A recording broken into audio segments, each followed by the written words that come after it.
pourrait faire du foot, on pourrait faire du rugby, on pourrait tout faire avec cet objet. Vous devez vous rappeler, on a déjà parlé de ce fromage emblématique. Il faut qu'on fasse un saut dans l'histoire.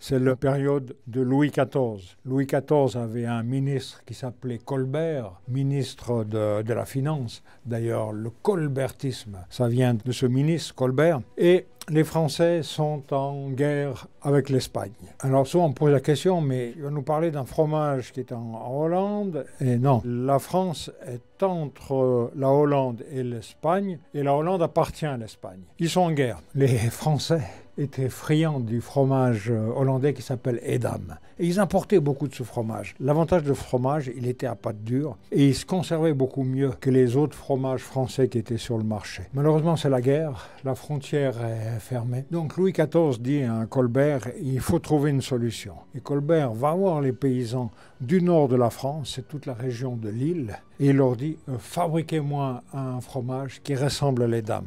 Mais ne fabriquez pas exactement le même, il faut qu'il soit un peu différent. Et il trouve l'idée, il dit on va colorer ce fromage. On va mettre cette racine d'Amérique du Sud qui s'appelle rocou, qui va donner une couleur à ce fromage. Et avec ça, ça va être complètement différent des autres et on va pouvoir se différencier. Ils le font. Et tout de suite, c'est un succès. Pourquoi ce fromage à pâte mi-dure? C'était une nouveauté à ce moment-là. Et la France fabriquait toujours des fromages à pâte molle qui ne se conservaient pas longtemps. Ils avaient souvent des problèmes avec ces fromages. Avec ceux-là, ils étaient tranquilles parce que il est là, hein, il n'est pas dur, il ne risque pas d'y avoir des acariens. Mais voilà, je vous parle d'acariens. Eux, ils en mettent sur la croûte. Si vous allez regarder notre ancienne vidéo avec une mimoulette beaucoup plus vieille, eh bien, c'est couvert de l'acariens qui s'appelle les cirons des deux côtés. Et elle a disparu, elle a roulé, ma mimolette. Je n'ai pas réussi à la couper pour la goûter. Mais... C'est après la dégustation, Michel. Je vous parlais des acariens qui attaquent le rebord du fromage. Et c'est là. Pourquoi ils le font?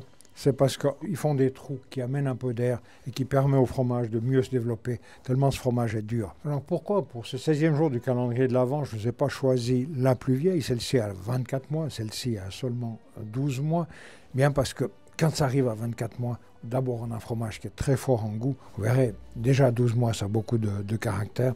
Et puis, pour la couper en morceaux, c'est beaucoup plus difficile parce que le fromage s'effrite terriblement. Il faut vraiment le comparer, regardez voir l'évolution. Jean-Michel, si on faisait le test, cette mimolette, on l'oublie dans la cave pendant 5 ans. Je pense qu'elle pourrait disparaître, gentiment mangée par les cirons. Ces cirons, ces acariens, non, on ne les veut pas dans nos caves. Parce que si on le laisse sur d'autres fromages, ça va les attaquer. Et d'autant plus rapidement que ce sont des pâtes mi-dures. En pâte dure, ils doivent lutter, je pense, pour arriver à leur fin, pour pouvoir vraiment ronger le fromage. Voilà, donc ce fromage a été beaucoup fabriqué. Puis tout d'un coup, au début du XXe siècle, la fabrication a complètement diminué. Un fromage qui avait beaucoup moins de succès, peut-être concurrencé par les autres, parce que dès qu'on arrive dans le XXe siècle en France, on commence à avoir beaucoup de fromages de qualité. Et c'est seulement dans les années 2000 que la fabrication de ce fromage a repris, d'abord industriellement, et puis depuis quelque temps aussi des productions fermières. Et aujourd'hui, l'avenir de la mimolette est là. Maintenant, c'est un fromage qui est bien institué, qui est régulièrement fabriqué. Donc, on va le retrouver régulièrement. Voilà pour cette mimolette. C'est le dernier jour du calendrier de l'Avent en France. Départ ce soir pour la Suisse. On n'a pas goûté. Dans les commentaires, tout le monde dit quand on fait pas la dégustation, les gens sont vraiment outrés. Hein. Je sais pas si tu as regardé. Ah, ils attendent la dégustation. Ouais, vraiment, il y a une ou deux vidéos, on n'a pas fait de dégustation, on s'est fait... Qu'est-ce que tu leur as donné pour qu'ils fassent ce commentaire? C'est terrible, mais j'ai un fils qui pense qu'à déguster les bonnes choses. J'ai un fils qui va surtout t'aider à couper parce que... Allez bien, allons-y à deux.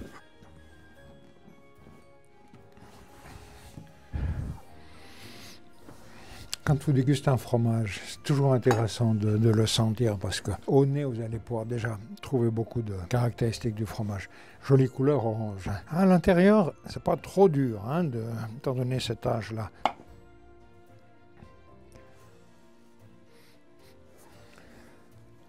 C'est aussi pour ça qu'on a décidé de mettre la mimolette jeune au final. La plupart de nos clients connaissent déjà la mimolette plus âgés qu'on vend. Et je trouve que c'est en fait deux produits complètement différents. Si tu goûtais à l'aveugle, honnêtement, enfin oui, tu reconnais le goût de la mimolette, mais si tu prends les deux, c'est vraiment limite comme si tu goûtais, je sais pas, un Roquefort, puis ensuite je sais pas, un Brillat Savarin, bon, j'exagère un peu, mais tu vois, c'est vraiment... Il y a de la douceur rentre en bouche. Hein. Tu dis c'est doux, tu dis à quel moment ça va éclater. Et à nouveau, au moment où tu avales, tu as beaucoup de saveur. Et puis, j'ai même plus de lactique au nez. On est quand même dans une autre phase déjà de vieillissement. À nouveau, un bon produit. On a bien mangé à midi, mais comme dessert, c'est pas mal. On devrait peser le 1er décembre et ensuite le 24. Moi qui suis habitué à des fromages avec beaucoup plus de caractère, mais j'apprécie celui-ci. Oui, c'est ça. C'est une expérience différente de la mimolette, extra vieille. Complètement. Regarde la caméra. C'est tellement sérieux. Non, bouge pas, regarde la caméra, un peu plus comme ça là, voilà. Les oreilles. Des superbes idées aujourd'hui. Allez, faut qu'on fasse cette miniature. Ah, t'as pas fait encore. Il faut que tu lèves le... Tu